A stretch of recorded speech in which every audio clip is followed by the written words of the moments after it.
I'm looking for the Mrs. Patmore. Why is that, then? I've got some deliveries for her. Really? Where from? You're not very curious, are you? And you're not one of our regulars? Well, if you must know, I've taken over from Mr. Cox in Thirsk. Mrs. Patmore sent an order into him. What's this? Do I hear my name taken in vain? I was just explaining you sent an order into Mr. Cox. Well, I bought the shop and all the stock, so I thought I'd take the liberty of filling it out. It was a liberty.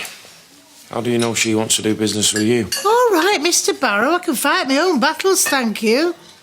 So where is this order, then? Bring it to the kitchen. And what's your name, since you know mine? It's Tufton, Joss Tufton.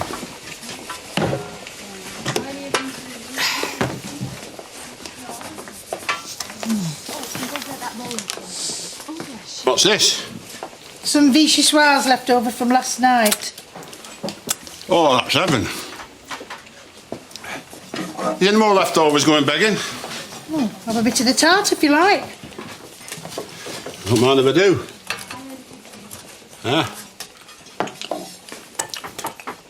I've not had food that good since the last time I was in London. Well, not just a pretty face. See, this family's falling on its feet and no mistake.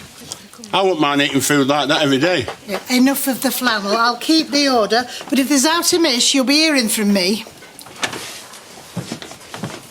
Well, let's just hope that there's something not quite up to scratch. Why'd you say that? Because I'd like to hear from you again, Mrs. Patmore. I would. Be off with you cheeky devil. Come on.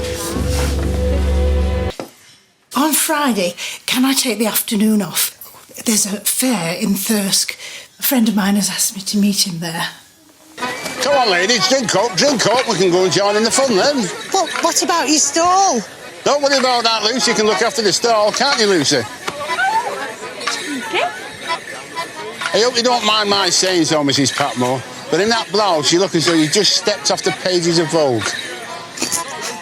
I don't mind.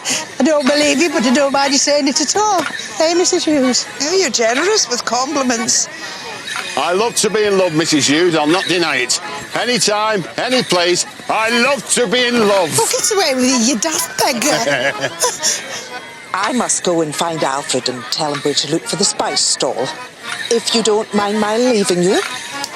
No, I don't mind that either.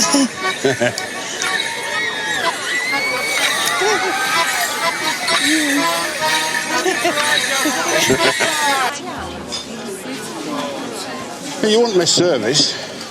Oh, I've not been unhappy, you know. I can't pretend I have. But taking orders from a husband, it's got to be better than taking them from some jumped-up lord or lady. It's still orders, isn't it?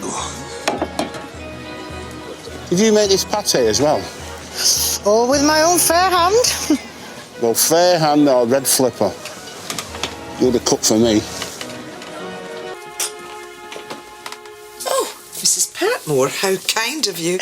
I want a word, so I thought we could have some tea while I get it. You were right. He says he loves me and he can't live without me. Oh, dear. What do you mean, oh dear? It's a long time since anyone wanted to share my seat on the bus, never mind my heart and home. I don't know how to say it. We'll find a way.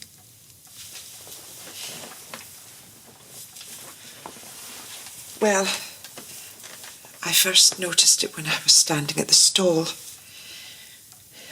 He was flirting with that young assistant and stroking her, well, bottom. What? It's true. Then I saw him making eyes at some other women when he was pulling in the tug-of-war. While I was cheering him? And later, when I was with Alfred, I saw Mr. Tufton in the crowd, and he seemed to be chewing the mouth of some poor woman. Where was I all this time? I don't know. Dreaming of a better life. Oh, Mrs. Patmore, I am sorry. I don't know if he wanted to eat a few dinners before he told you the truth, or if he planned to marry you and chain you to the stove. Either way, it was the cooking he was after. Not me. I feel terrible.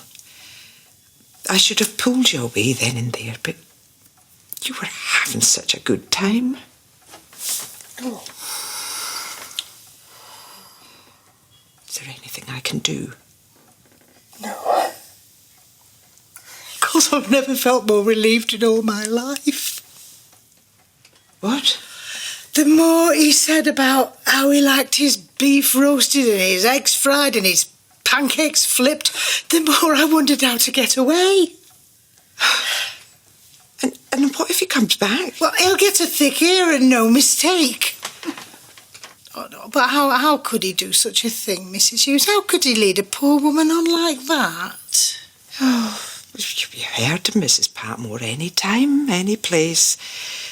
He loves to be in love.